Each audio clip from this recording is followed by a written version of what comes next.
21문을 오늘 보겠습니다. 오늘의 교리문답 보셨죠? 소요리 문답 제21문, 하나님의 택하신 자들의 구속주는 누구십니까?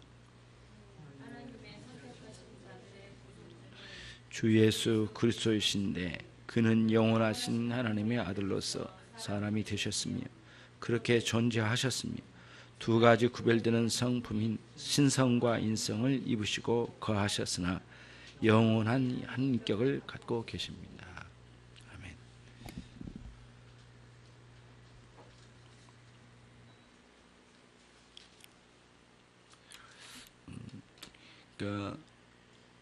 모든 사람의 관건은 예수께서 누구신지를 아는 것에 매여 있습니다. 그래서 여러분들이 그 신약 성경을 읽을 때 유심히 봐야 할 부분이 뭐냐면은 예수님이 누구신가라고 하는 물음과 그리고 그 물음 앞에 물음 뒤에 따라오는 답을, 예수님이 누구신가라는 답을 알고 이해할 때, 이해갈 때 놀랍도록 성경의 전체 흐름의 판도를 읽어내려갈 수가 있어요. 첫 번째, 그러면 예를 들어볼게요. 마태복음 이제 11장에 이제 가면 큰 질문이 하나 나옵니다. 그 질문이 뭐냐면은 세례 요한이 여러 제자들이 있는데 그 중에 요한과 안드레라고 하는 세례 요한의 제자예요. 세례 요한. 두 제자를 이제 세례 요한은 감옥소에 있을 때입니다. 이미 잡혀서 이제 감옥소에 있을 때 순교 당하기 전인데 세례 요한이 예수님에게 두 사람을 보냈어요. 그러니까 요한복음을 기록한 요한 사도와 베드로의 동생이었던 안드레를 세례 요한이 제자로 삼고 있었는데 두 사람을 예수님에게 보냈어요. 그래서 보낼 때 그냥 보낸 게 아니에요. 예수님께 이런 질문을 하라고 그래요. 어떤 질문이냐면, 예수님, 우리가 구약의 약속대로 메시아를 기다려서 지금 여기까지 왔습니다마는 우리가 기다리셔야 할 분이 당신입니까? 아니면 당신이 아니라면 또 더 기다려야 되나이까? 라고 하는 질문을 던져요. 근데 이 질문이 신약 성경에 엄청나게 중요한 하나의 키예요, 키. 그래서 예수님이 진정한 메시아이셨는가? 아니면 진정한 메시아는 이후에 오시는가라는 질문이에요. 세례 요한이 감옥소에 있을 때 보낸 거예요. 이 질문이 이제 성경을 해석할 때 큰 논란이 되기도 했어요. 세례 요한이 진짜 예수님을 아직 만나지 않은 상태에서 물어본 것이다. 또 아니다. 세례 요한은 이미 예수님이 하나님의 아들이시라는 사실을 확신하고 있었잖아요. 그래서 보라, 세상 죄를 지우고 가는 하나님의 어린 양이로다, 이렇게 증거까지 했던 사람이 세례 요한이거든요. 그렇잖아요. 그래서 세례 요한이 의심을 품고 물어본 게 아니라 세례 요한이 나는 이제 형장의 이슬로 사라지지만 내가 데리고 있는 이 제자들을 예수님에게로 인도해서 보내어서 예수님을 따라 복음 사역을 이어가도록 하는 것이 옳겠다라고 하는 판단하에 세례 요한이 안드레와 요한 사도를 예수님에게 보내지 않았는가라는 해석이 있어요.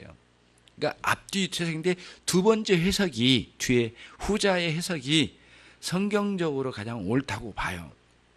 그러면 이제 이 질문이 이제 세례 요한이 아무튼 질문을 하게 했어요. 그러니까 굉장히 뛰어난 방식 중에 하나예요. 왜냐하면은 아무리 말을 해봤자 얘네들이 나를 따라다니지만은 예수님에게 직접 만나가지고 확신을 얻는 것이 굉장히 중요하고, 예수님을 만나서 예수님과 연결시켜서 예수님을 따르는 제자로서의 삶을 이어가도록, 다시 말하면 세례 요한 자신은 이제 처형당해서 형장의 이슬로 사라질 상황이 되니까 이 제자들이 절망 가운데 방황하기보다는 세례 요한 자신의 사명이 예수님을 소개하는 것이었기 때문에 그 사명을 다한 것이고, 그리고 두 제자를 예수님에게 보내는 것이 옳겠다라고 생각했을 가능성이 많아요. 그 내용은 나오지는 않지만 전체의 그 이렇게 내용 흐름을 보면 전체 문맥상 그런 의미들이 많이 드러나요. 아무튼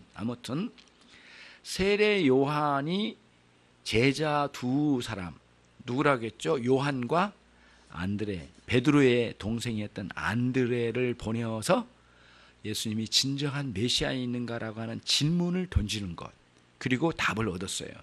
예수님의 답은 다른 게 아니었거든요. 이사야의 말씀에 기록된 대로 내가 가난한 자에게 복음을 전하고, 그리고 안진뱅이를 일으키고 앞을 못 보는 이 장님들을 눈을 뜨게 하는 것을 보아라. 그거를 보라고 말씀하셔요. 그러니까 이사야서의 말씀이 여기에서 이루어지고 있느니라. 그래서 메시아이심을 예수님 간접적으로 말씀해 주셨어요. 그래서 큰 그 해답을 얻고 두 사람 안드레와 요한이 큰 해답을 얻고, 이후에 얼마 지나지 않아서 세례 요한이 형장의 이슬로 사라져 순교를 당하고 안드레와 요한이 예수님의 직접적인 제자가 됩니다. 근데 그 제자가 됐다라고 하는 게 굉장히 중요한 의미가 있어요. 이 안드레와 요한이 제자가 됐다라고 하는 것은 나름대로 확신을 얻었던 거예요. 이분이 메시아라구나 확신을 얻었고, 또 요한 사도는 실제로 그 확신을 얻을 뿐만 아니라 기록까지 남겼어요. 요한복음, 요한 1, 2, 3서, 요한 계시록까지 남긴 거죠. 메시아이시라고 하는, 예수님이 메시아라는 사실을 증거한 거죠. 신약 성경에 또 하나 가볼까요? 여러 군데서 그 예수님을 만나는 사람마다 독특한 질문이나 아니면 부르짖음을 가져요. 예를 들자면은 병자들이 예수님을 찾아가지고 소리를 지를 때 다윗의 자손이여, 이런 용어를 쓰면서 다윗의 자손이여 나를 불쌍히 여기소서 하거든요. 근데 그때에 다윗의 자손이라고 하는 용어 자체가 이미 어디에 쓰냐, 관용구로 쓰냐면은 메시아라고 하는 분에게만 쓸 수 있는 관용구였대요. 그러니까 다윗의 자손이 나를 불쌍히 여기소서 이렇게 부르짖는 자체가 이미 엄청난 충격을 누리고, 또 그것을 예수님의 하나님의 아들이시고 메시아라는 사실을 깨닫게 된 거예요. 만난 거죠. 그런데 이제 반대로 가는 거예요. 예수님께서 마태복음 16장 16절에 그 전에부터 나오죠. 16장 16절 전에 나온 데서부터 예수님 뭐라고 하시냐면은 이렇게 부르셔요. 제자들에게, 얘들아, 사람들이 나를 누구라고 하더냐. 그때에 그 예레미야 선지자, 또 심지어는 세례 요한, 뭐 엘리야, 뭐 여러 가지로 막 답합디다, 이런 식의 내용으로 말을 해요. 그때에 사람들이 그렇게 생각하더냐. 예. 그러면 너희는 나를 누구라고 생각하는, 이 질문을 던지셔요. 이게 굉장히 중요한, 아주 중대한 문제였어요. 그래서 그런 질문에 대한 답을 12제자들을 대표로 한 대답을 누가 주로 했냐면은, 주로 12제자의 대표로 나와서 대답하는 사람이 주로 누구였냐면 베드로였어요. 베드로가 마태복음 16장 16절에 주는 그리스도시요 살아계신 하나님의 아들이십니다라는 신앙 고백을 해요. 굉장히 놀라운 고백입니다. 신약 성경 전체에서 예수님에 대한 신앙 고백을 가장 정확하고 가장 압축적으로 설명한 내용이 주는 그리스도시요 살아계신 하나님의 아들이십니다라고 하는 고백이었어요. 그래서 예수님도 그거를 말씀하셨어요. 참 잘하였다. 너의 대답이 훌륭하다. 이 대답은 너의 혈육, 너의 인간적인 지혜로 한 것이 아니다. 딱 잘라요. 이 대답은 하늘에 계신 아버지로부터 온 대답이다. 거기서 그 대답에 대한 긍정적인 평가를 말씀하셔요. 그러니까 다시 말하면 내가 메시아니라 이거를 말씀해 주신 거예요. 그러면서 전체에 신약 성경에서 예수님이 누구신가라고 하는 답이 있잖아요. 답을 압축적으로 마태복음 16장 16절에서 답을 주신다는 거예요. 이런 질문들이 굉장히 중요하게 흘러가고 있어요. 그래서 신약 성경에 질문과 답을 모아놓기만 하면 예수님이 누구신가라는 것에 중점을 이루어요. 전체 흐름이. 그리고 또 그 다음입니다. 반대로 또 뒤집혀서 반대편이에요. 빌라도가 예수님을 처형해야 할지 말아야 될지 엄청난 갈등의 충격을 먹고 있었어요. 굉장히 큰 갈등을 먹고 있어요. 그래가지고 어떻게 해야 될지 모르는 거예요. 왜냐하면은 만약에 예수님을 십자가에 내걸지 않으면 저 백성들이 밀란이 일어나면은 그러면은 이제 로마의 원론에 있는 그 집단과 그리고 로마의 권력에 의해서 자기는 목이 달아나는 거예요. 그러니까 로마 법에 의하면은 이렇게 여러 나라를 통치해 나가는데 점령하고 총독을 그 가운데 보내요. 근데 총독이 제대로 관리를 못 하잖아요. 못하면 만약에 밀란이 일어나고 데모가 일어나가지고 우스꽝스럽게 됐다. 그러면은 바로 본국으로 소환을 해요. 그래가지고 아무리 총독 대단한 권력이 있더라도 가가지고 처형도 시키고 귀향도 보내고 그래요. 그래서 엄청난 비참한 생활을 해요. 그러니까 엄청나게 이 곤두세요. 그러니까 밀란이 일어나기만 하면 그걸 어떻게든 막아내요. 권력으로 막든지 뭘 협상을 하든지. 그런데 그 중에 협상을 제안해 와요. 왜냐하면은 예수를 십자가에 못 박기만 하라.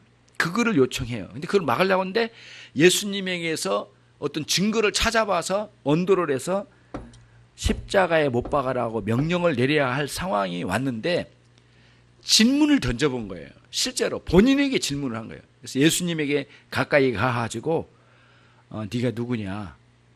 네가 하나님의 아들이냐? 네가 유대인의 왕이냐? 아주 심각한 질문을 간단하게 전해요.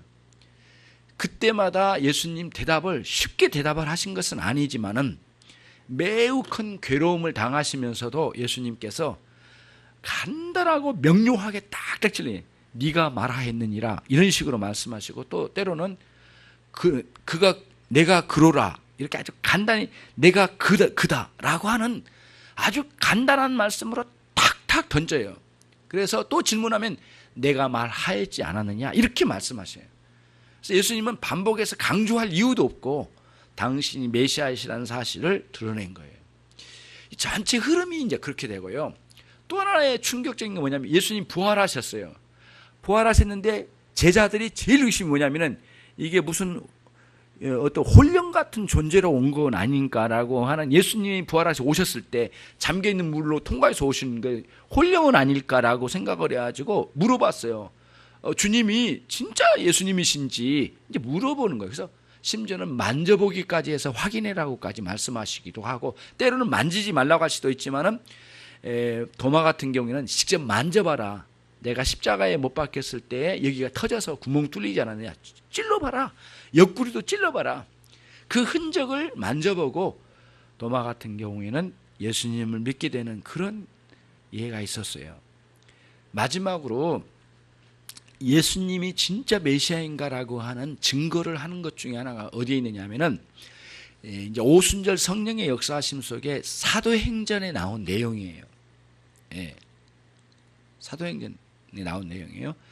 요한 사도하고 베드로 사도가 아침 9시, 12시, 오후 몇 시 이렇게 하루에 3번 기도회를 열었어요. 아주 급박하고 엄청난 성령의 역사가 있는 시기였거든요. 매일 3번 이상 기도를 하는데 기도 모임으로 가는데 아침 기도로 이제 가려고 성전 쪽을 향해서 이제 걸어가고 있었는데 안진뱅이가 몇십 년 동안 그 성전 미문에서 돈을 받아서 먹고 사는 사람이 있어요.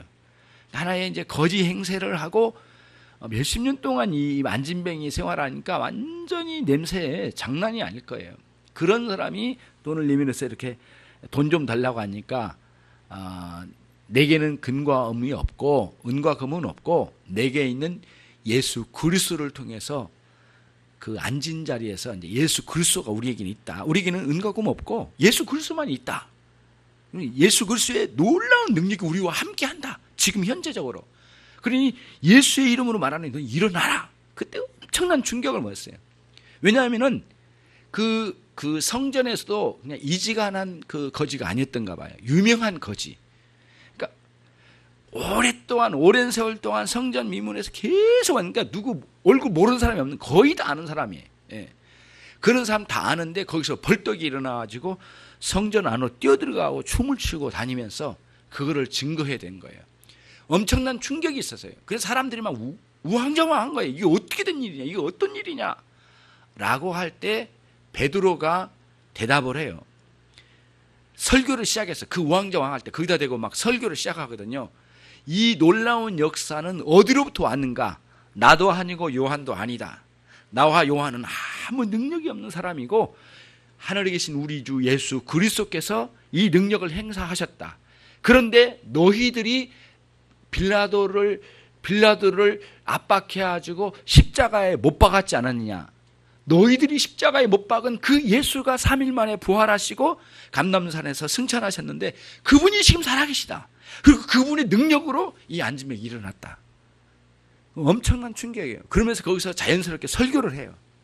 설교를 할 때 이제 2,000명, 3,000명 회심하고 돌아오는 놀라운 역사가 막 일어나는 현상들이 있게 되면서 예수님이 누구신가라고 하는 증거를 명확하게 줄 때에 그리고 성령님의 놀라운 역사하심으로 사람들이 회심하여 돌아오는 역사를 경험케 하는 확신을 주신 거예요. 그러니까 성경 전체 신약 성경 전체 흐름에는 뭐냐면은 예수님은 누구신가라는 질문이에요. 그리고 거기에 대한 답이에요. 이게 신약 성경 전체 흐름이에요. 그래서 우리의 신앙이 다른 데 있지 않아요. 예수님이 누구신가를 제대로 아는 것에 있다고 생각해요. 신앙생활이 지리멸렬하고 사랑도 없고 겨우 교회 다니는 사람이 예수님이 누구신지를 제대로 알기만 한다면 엄청난 변화가 일어나게 될 거라고 보는 것이에요. 옛날에 김중근 목사님이라고 그 CCC 총회장 하신 분이 있어요. 총책임자 하신 분이 유명하신 분이거든요. 이분이 전라도 어디 저기 섬 신안 어디 쪽에 사시는 분이에요. 그분도 그 여전도사님 이름을 내가 잊어버렸는데 그분이 그 일제 시대 때에 신안에 있는 그 작은 섬에 시집 가가지고 남편이 일찍 돌아가셨던가 그래가지고 집안에서 쫓겨나가지고 여전도사가 됐어요. 복음을 전하는데 그 일대 거의 90몇 프로가 복음화됐답니다. 그 섬 몇 개가. 그래 가는 곳마다 교회를 세우는데 그 제자로 이 김중건 목사님이 나중에 CCC 총회장 책임자가 되셨잖아요. 여기 돌아가셨지만 그 김중건 목사님이 하시는 그 집회 중에 간혹 하시는 집회가 뭐냐면은 대답은 한 가지예요. 그리고 이제 집회를 인도한 거예요. 그래서 내가 질문하면 대답은 한 가지. 주 예수 그리스도. 그렇게만 대답을 해라. 그리고는 질문을 던져요. 예. 내 인생의 주관자는 예수 그리스도라고 하세요. 주자는 빼고 우선 예수 그리스도. 내 인생의 주관자는 예수 그리스도. 너무 큰 소리까지는 안 하셔도 되니까 조견이라도 하세요. 내 인생의 소망은 나와 함께 고난받으신 분은 나의 어려움을 다 아시는 분은 언제나 붙들고 한없이 울며 감사하고 싶은 분은 내 인생 전체를 걸 수 있는 분은 내 죄를 모두 사하신 분은 내 슬픔 고난 모두 아시는 분은 이렇게 대답을 해나가다가 펑펑 울더래요.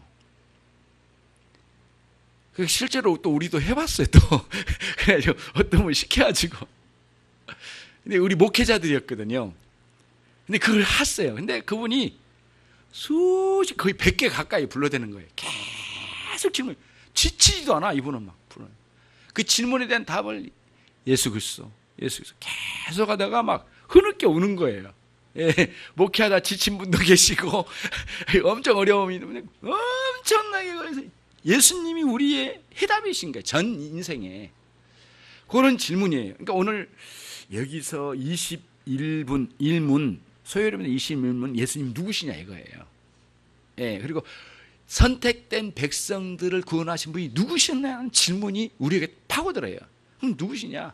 그분이 예수 그리스도신데 그분은 하늘의 영광을 내려놓으시고 이 땅에 내려오신 분이라는 거예요. 여러분의 고민의 해결자는 예수 그리스도. 예. 여러분이 지독하게 어둠의 길을 갈 때에도 함께 하신 분은 예수 그리스도. 예. 어둠의 길을 보여주신 예수 그리스도. 우리를 위하여 영원토록 중보하신 분은 예수 그리스도. 영원한 사죄의 은총의 효과를 나타내신 그분이 예수 그리스도. 나를 대신하여 무참하게 십자가에 죽으신 분 예수 그리스도. 나와 함께 호흡하시는 그분은 예수 그리스도. 내가 잠잘 때나 누워있을 때나 일할 때나 일어서 활동할 때 언제든지 나와 함께 하신 분은 예수 그리스도. 예. 모든 악기와 마귀의 세력을 물리치신 분은 예수 그리스도. 내 호흡까지 내 마지막 순간 내 마지막 날 나 장례식까지 알고 계신 분 예수 그리스도. 전체 내 인생의 해답이 되신 예수 그리스도. 그분만을 섬기며 살아갈 수 있는 그런 우리들이 돼야 되겠어요. 신약 성경의 중요한 질문이 예수님은 누구신가라는 질문이고 거기에 대한 정확한 답은 그분은 나의 주님이 되시고 그리스도시고 구원자 그리고 하나님의 아들이시라고 하는 사실을 고백했던 베드로의 이 고백이 얼마나 훌륭했는지 존 오웬 목사님도 그 주는 그리스도시요 살아계신 하나님의 아들이십니다 라고 하는 그 한 구절을 가지고 기독론 전체 한 권의 책을 기록해 나가는 장면을 봐요. 심오한 진리가 거기 있다는 거예요. 그러면 영원토록 나와 교제하신 분은 누구? 나의 아내, 남편, 자식? 누구예요? 목회자? 아무도 없어. 오로지 우리 주 예수 그리스도시요. 그분만은 영원토록 나와 교제하세요. 여기서도 함께 하시고 천국 갈 때도 함께 하시고 내가 죽을 때도 함께 하시고 고난 속에 있을 때도 함께 하시고 천국에 올라가서도 함께 하신 분이 그분이셔요. 예수님은 더 충격적인 건 뭐냐 하면은 부활체 이전의 상황으로 안 가시고 부활체를 입으신 그대로 영원토록 우리와 함께 우리도 부활체로 변할 거 아니에요. 언젠가는 우리와 함께 부활체로 갇혀서 함께 거하시는 영원한 나의 구주 예수 그리스도가 되신 거예요. 내 인생 전체를 그분에게 걸고요. 모든 걸 그분께 걸고 하나님 뜻대로 살고자 하는 마음을 가지고 예수님 많이 알아가기로 힘쓰십시다. 그래서 바울 사도가 그렇게 말했던 이유가 있어요. 이 세상의 많은 식들은 배설물로 여기고 나는 이제부터 그리스도를 알기로 작정했다. 계속해서 주님이 누구신지를 알아가는데 교제를 통하여 같이 교제를 누리면서 그분과 교제의 생명을 누리면서 알아가는 방식으로 살고자 했다는 거예요. 예, 그것이 핵심이에요. 여러분 고난과 어려움 속에서도 그리스도의 붙드심 속에 사신 여러분 모두 되시기를 주님의 이름으로 축원합니다. 기도하겠습니다. 이 시간 우리 함께 기도할 때 하나님 우리 주님과 영원토록 발맞춰 가도록 인도해 주시고 오늘부터 주님을 알아가는데 내 인생 전체를 걸겠습니다. 하나님 도와주옵소서. 기도하겠습니다.